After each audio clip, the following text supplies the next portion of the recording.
Hi guys, so this is just going to be my labor and delivery story. I did kind of want to film some of it, but it didn't happen really, so I have no footage from it or anything, but I can put some pictures in this video that my parents took and stuff, and yeah, so I'll just go ahead and tell you my story. So if you guys saw my other video that I posted like last Wednesday, I think, or maybe it was probably Thursday that I posted it. I told you that at my appointment I went in and was measuring little, so he wanted me to go get an ultrasound. The ultrasound said that she was only measuring at 36 weeks, so he was worried that the placenta was not giving her the nutrition that she needed anymore. And so they had me, or he told me they would get back to me within 24 to 48 hours. So I waited all day Thursday and heard nothing. I waited until 3:30 on Friday and I still heard nothing, and at that point it had been 48 hours. So I went ahead and called my doctor's office and I talked to my doctor's nurse, and she said that their computers had been down all day and that she will have him take a look at the results and stuff. Excuse me. When he was done with the patient he was with currently, and then he would call me back. So that was at 3:30. The office closes at 5. So my doctor, I know, stays a little bit longer, obviously, to do paperwork or whatever, but I was expecting to hear by him by 6, or else I wouldn't hear from him. So 3:30 went by, 4:30, 5:30. It was 6:30, 7.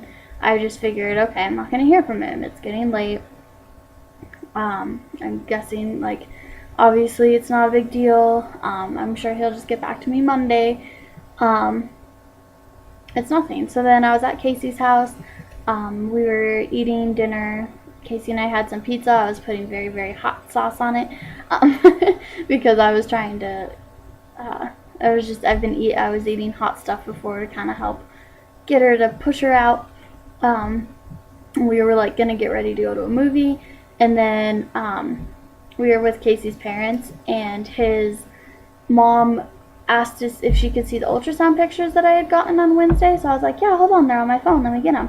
So I pulled out my phone and I had a missed call and a voicemail from a number I didn't recognize.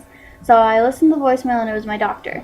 And he was just like, oh, I'm just trying to get a hold of Paige, like, let me try a different number. And I missed it by like 2 minutes. So I immediately called him back. It's 8:30 at night right now. So just remember that.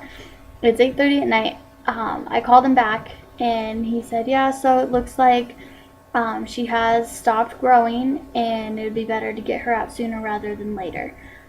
So he was like, oh, I'm really busy tomorrow, but let's go ahead and have you come in tonight. And I was like, oh my god, tonight?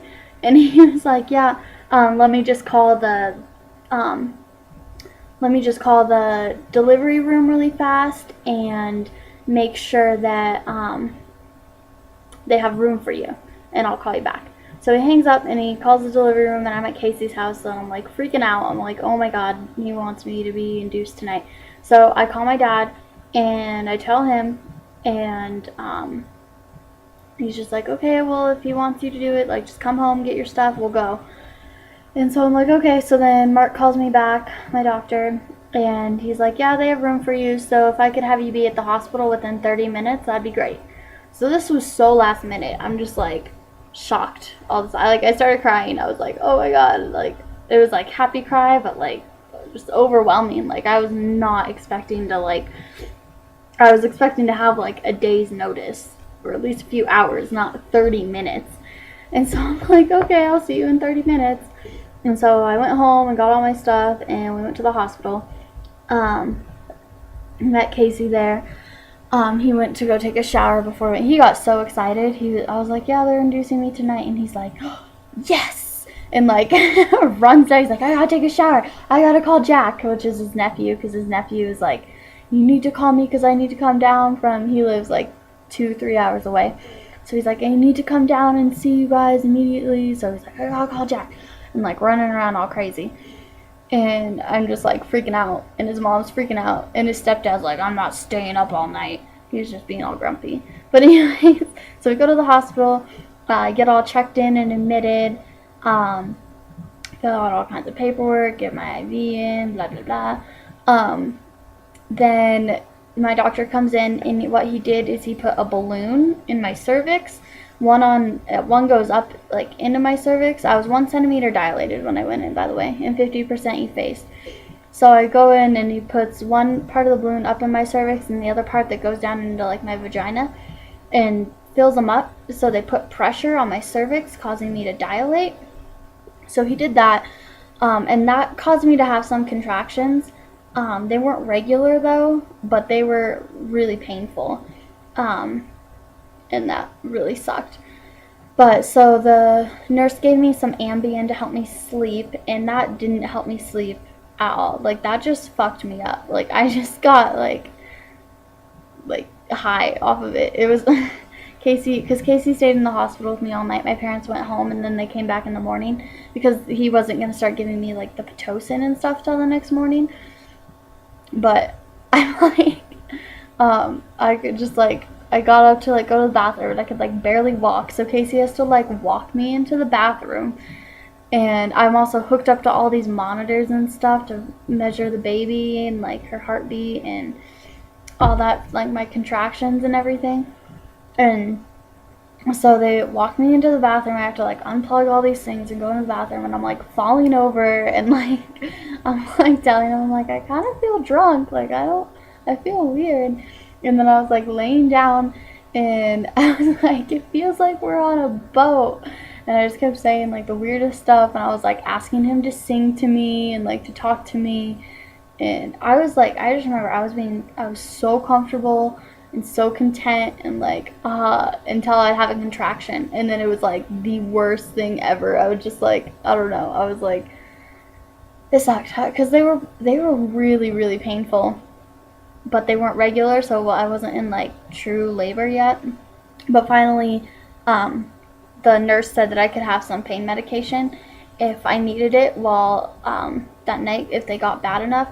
And she was watching my contractions on the screen, and she came in to like check on me at one point, and at first I was like, they're starting to hurt really bad, and she was just like, you can have medicine. And I was like, no, I don't want it yet, I'll try and go to sleep. And I still like wasn't sleeping, I was just all fucked up from the Ambien.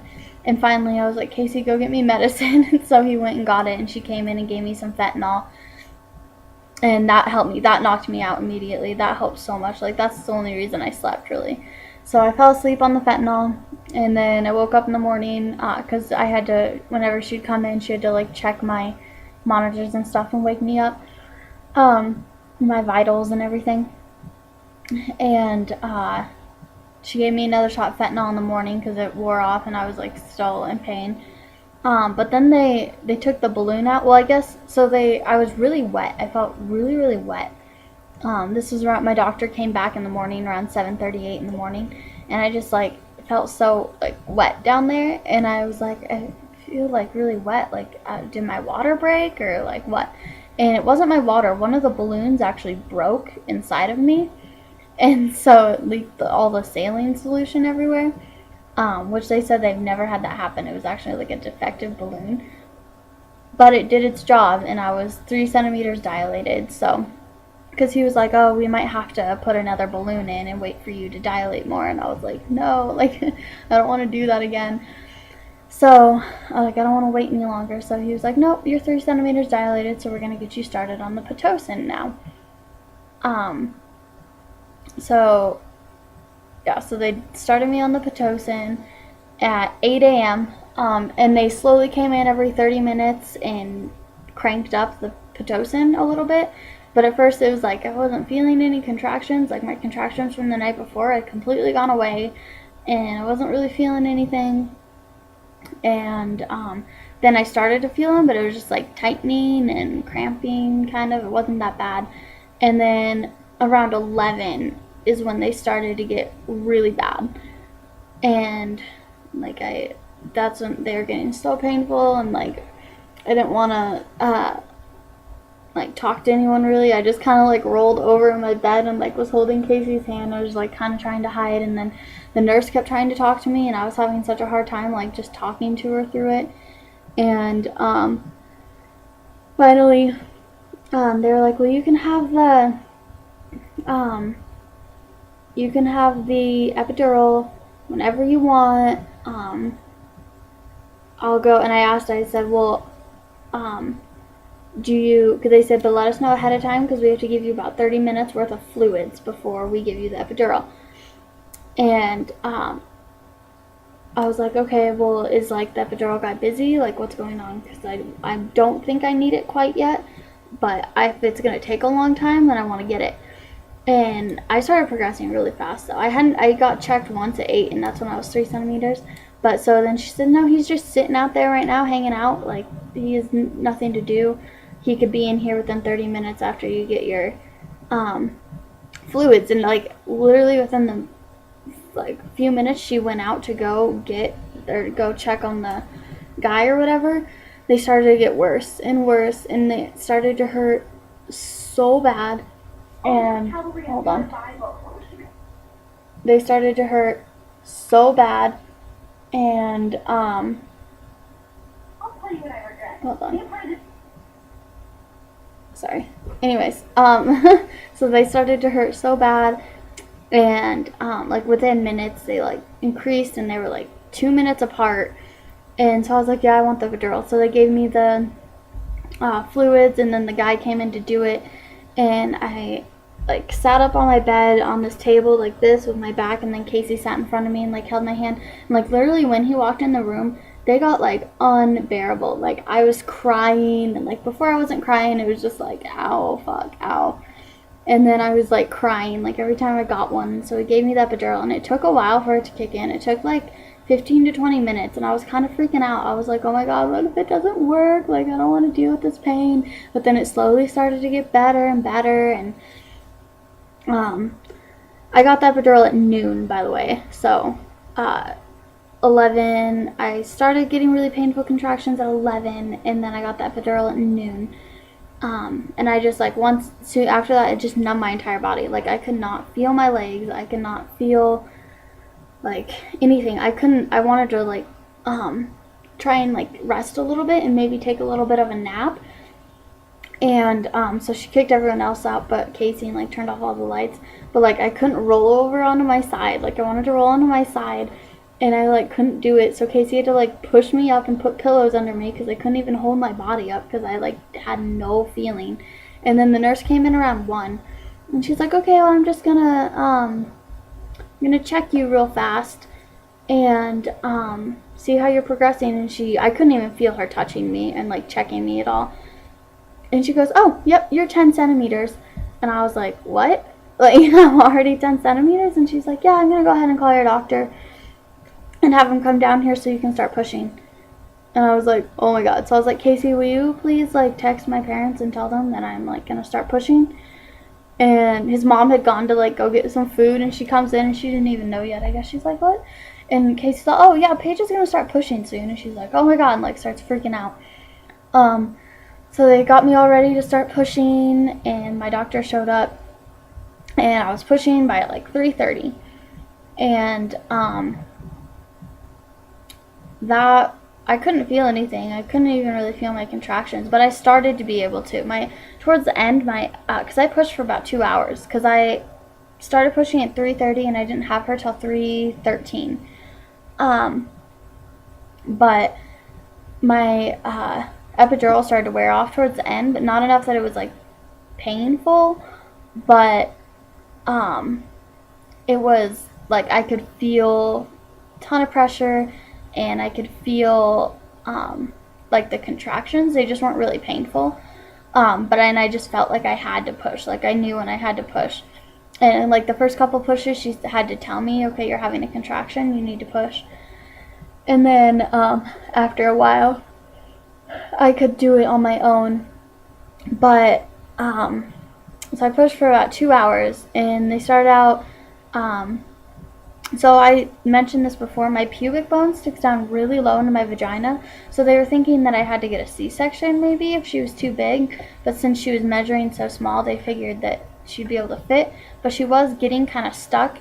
So what they had me do was they had Casey get like a sheet and they tied a knot around it on his side and on my side and held it, and every time I pushed, I pulled up and pulled on that as hard as I could, and he pulled opposite, so we were playing like tug of war, and that helped so much. Like I really liked that. It helped me push, like it was just, I don't know, it was so much easier to push that way. And Casey got to stand down there and see the whole thing. He was freaking out though. Like right before I started pushing, he was like, "Oh my God, what if I pass out? I'm gonna pass out. What if I pass out?" Like freaking out. But then he was like all into it, wanted to be right there watching. And it was funny though, because the first few times I pushed, my doctor wasn't even there yet. They had me like do a couple pushes before he got there. And Casey was in the bathroom, and he like comes running out, and he's like, "Oh my God, I thought I missed it because she was pushing." And we were like, "No, it takes a little bit longer than that." But so yeah, I pushed for 2 hours just to get her like out and under my pubic bone. And we did that. Let's see. So once I pushed her out, she had the cord wrapped around her neck, so he had to immediately cut it and pull her out, get her out as fast as possible. And then they went to lay her down on my chest, but she wasn't like wanting to breathe, and she was purple and pale, so they took her off of me immediately and took her over there. But within seconds I could hear her crying, and that was just like the most amazing sound I've ever heard in my entire life. Like her crying just like made me so happy, and I was just like bawling. Like I was just like with happiness, and I was just so overwhelmed. And Casey didn't cry, but he was just like so excited. He was like running around. He's like, "Let me look at her," because he was by me at first, and he was like, "I'm gonna go look at her," and like went over there and was like watching her, and came over to me, and he's like, "Why are you crying? Like, why are you sad? Why are you upset?" And I was just like, "I'm not, like, I'm just so overwhelmed and so happy." And I was terrified at first though, but then they brought her over to me, and I held her, and oh, she's awake now maybe, or she's just fussing a little bit. But anyways, I held her, and it was just so amazing, and I breastfed her like immediately. She's done so well, like latches on immediately. Like I was holding her, and she was like trying to go up towards my boob, so I just like pushed her up there, and she latched on right away, and it was amazing. And I only tore twice, and I only had to get 3 stitches, which really isn't bad. I didn't have an episiotomy or anything because he was talking about maybe doing it, but then he didn't have to. And she fit just fine. The pushing her out hurt. The contractions weren't hurting. They were just like felt like a lot of pressure, and like I had to push. Like at one point he was like, "Hey, we can just breathe through this next contraction and like take a break for a second. You don't have to push." But I like felt like I had to. I was like, I need to push. And he was like, "Well, if you want to push, go for it." And I was like, I have to. Like I can't not push. It was painful to like not push. So I was like pushing, and what was I gonna say? And then her actually coming out, that was painful because I could just like feel myself like tearing and splitting, and that was not comfortable. But that was my epidural had started to wear off then. And then by the time I like got up to pee and stuff, like my epidural was gone. Like I could feel everything. But within like an hour after that. But yeah, I think that's pretty much it. I think I had a really easy labor and delivery. I technically wasn't in labor until 11 a.m. and I had her by 3:13, so I was only in labor for like 4 hours, and that's awesome. And I was only in like painful labor for an hour, so that's pretty awesome.